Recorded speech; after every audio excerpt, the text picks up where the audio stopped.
তো hello friend, dream explore Papiya চ্যানেলে সবাইকে স্বাগত। তো আজকে আমি আবার একটা রান্নার রেসিপি নিয়ে চলে এসেছি। তো বেগুন দিয়ে একটা রেসিপি হবে, নাম জানি না, নাম তোমরা দিয়ে নিও যে যেরকম পারবে।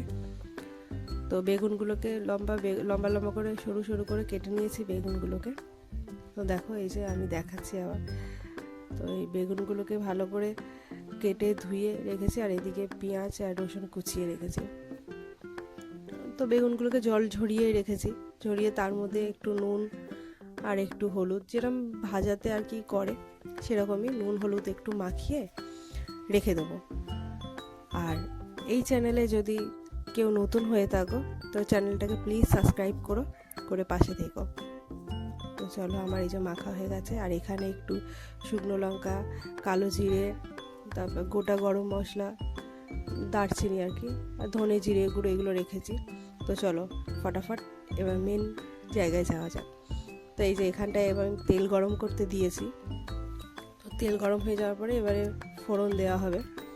তো প্রথমেই আমি এই যে দেখো দারচিনিটাকে দিয়ে দিচ্ছি, তারপরে একটু শুকনো লঙ্কা তেলের মধ্যে ফোড়ন দেব।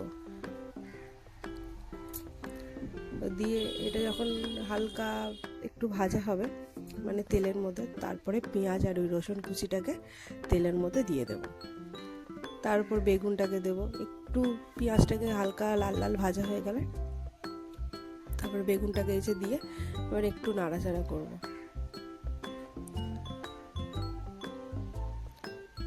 ভিডিওটা যদি ভালো লাগে তো প্লিজ লাইক, কমেন্ট, শেয়ার আর সাবস্ক্রাইব করে দিও।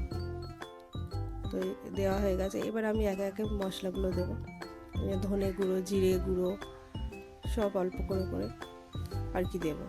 অল্প বলতে যেরকম মানে বেগুনের পরিমাণটা সেই পরিমাণ অনুযায়ী দিতে হবে। আর এখানে একটু লঙ্কার গুঁড়ো, এটা কাশ্মীরি লঙ্কার গুঁড়ো দিয়েছিলাম, ঝালটা যে যেরকম খাবে আর কি তার উপরে। তো একটু নাড়াচাড়া করে নেওয়া, তো সব মশলাগুলো দিয়ে একটু নাড়বো। এমনভাবে নাড়তে হবে যাতে আবার বেগুনগুলো না হয়ে যায়, ভেঙে যায় বা গলে যায়, কারণ বেগুন নরম জিনিস। তো এবার একটু চিনি, বাঙালি মানেই একটু মিষ্টি মিষ্টি ভাব তো থাকবেই, তার জন্য একটু চিনি দিয়ে এবার আমি হালকা অল্প একটু জল দেবো, দিয়ে এটাকে নেড়ে চেড়ে, তো যখনই দেখবো একটু নাড়াচাড়া হয়ে গেছে, দেখুন আমার বেগুনগুলো কিন্তু একটুও ভাঙেনি। পরে দেখাচ্ছি, দাঁড়ান, এটা এবার চাপা দিয়ে দেওয়া হোক। বেশিক্ষণ না, মিনিট 5 পরে খুলে দেখুন জলটা অনেকটাই কমে যাবে আর কি। আর বেগুনগুলো দেখুন একদম পুরো গোটা গোটাই রয়ে গেছে, একটুও কিন্তু ভাঙেনি।